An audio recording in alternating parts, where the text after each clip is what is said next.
نحمده ونصلي على رسوله الكريم اما بعد بسم اللہ الرحمن الرحیم السلام علیکم ورحمۃ اللہ وبرکاتہ۔ اللہ کی تسبیح کرنے والی چیزیں اللہ کی تسبیح کیسے کرتی ہیں؟ محترم ناظرین، بحیثیت انسان جب ہم سے ہمارے جسم کے کسی حصے سے کوئی گناہ سرزد ہو جاتے ہیں تو ہمیں کون سی تسبیح کرنی چاہیے کہ وہ تسبیح ہمارے گناہوں کا کفارہ بن جائے؟ اگر زنا ہو جائے تو کون سی تسبیح کرنی چاہے؟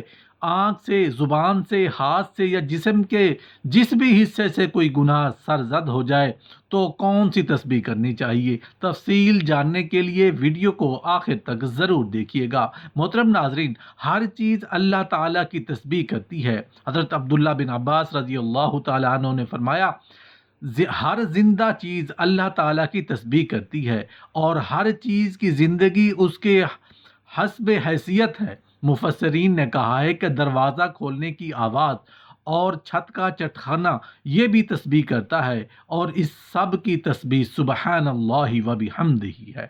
حضرت عبداللہ بن مسعود رضی اللہ عنہ سے منقول ہے کہ رسول اللہ صلی اللہ علیہ وآلہ وسلم کی انگشت مبارک سے پانی کے چشمے جاری ہوئے تھے تو ہم نے دیکھے تھے، اور کھاتے وقت کھانے کی تسبیح سنا کرتے تھے۔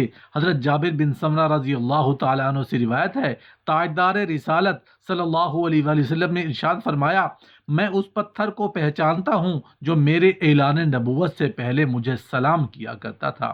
حضرت عبداللہ بن عمر رضی اللہ تعالیٰ عنہ سے روایت ہے کہ رسول اللہ صلی اللہ علیہ وآلہ وسلم لکڑی کے ایک ستون سے تکیہ فرما کر خطبہ فرمایا کرتے تھے۔ جب ممبر بنایا گیا اور رسول اللہ صلی اللہ علیہ وآلہ وسلم ممبر پر جلوہ افروز ہوئے تو وہ ستون رونے لگا۔ رسول اللہ صلی اللہ علیہ وآلہ وسلم نے اس پر دست کرم پھیرا، شفقت فرمائی اور تسکین دی۔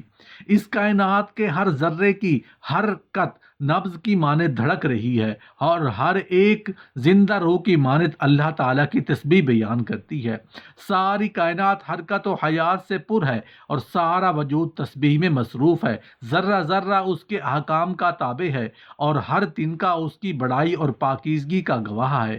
اگر وہ نہ ہوتا تو سب کچھ کیسے ہوتا؟ یہ تمام چیزیں اسی ایک وجود برحق اور اللہ برحق کی گواہی دیتی ہے۔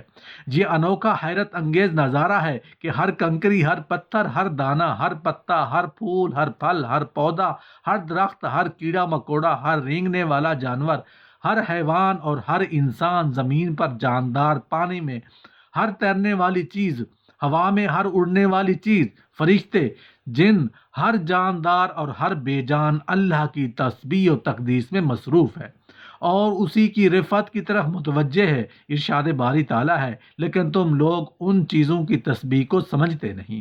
ارشاد فرمایا کہ یہ تو حق ہے کہ تمام اشیاء اللہ عز و جل کی تسبیح کرتی ہیں، کیونکہ یہ بات خود اللہ عز و جل بتا رہا ہے، البتہ تم ان کی تسبیح سمجھتے نہیں۔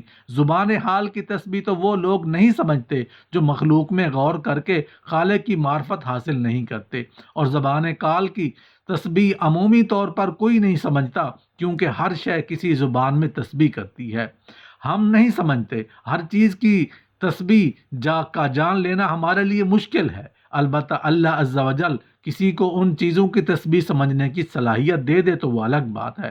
محترم ناظرین، اب اس بات کو سمجھنے کی ضرورت ہے کہ انسان کے جن جن اعضاء سے گناہ ہوئے ہیں انہی سے نیک عمل کرے۔ مثلا ہاتھ سے گناہ ہو گیا تو وہ ہاتھ سے نیک کام کرے، پاؤں سے گناہ ہوا تو وہ پاؤں سے فرما برداری کی طرف چل کر جائے، اور یہ نیت کرے کہ وہ جو میں نافرمانی کی طرف گیا تھا اب فرما برداری کی طرف چل کر جا رہا ہوں، تاکہ کفارہ ہو جائے۔ زبان سے گناہ ہو گیا، کسی کو گالی دے دی، برا بلا کہہ دیا، اب اس زبان کو اتنا ہی اللہ کی فرما برداری میں استعمال کرو، اللہ کی تسبیح میں استعمال کرو، قرآن کی تلاوت میں استعمال کرو۔ آنکھ سے گناہ ہو گیا، آنکھ نے بد نگاہی کر لی، گناہ ہو گیا، نہیں کرنا چاہیے تھا، حرام ہے، حرام جگہ پر اس نے دیکھ لیا، جتنی اس نے حرام چیز کو دیکھا ہے اتنی ہی دیر اب یہ حلال چیز کو اور جائز چیز کو دیکھے۔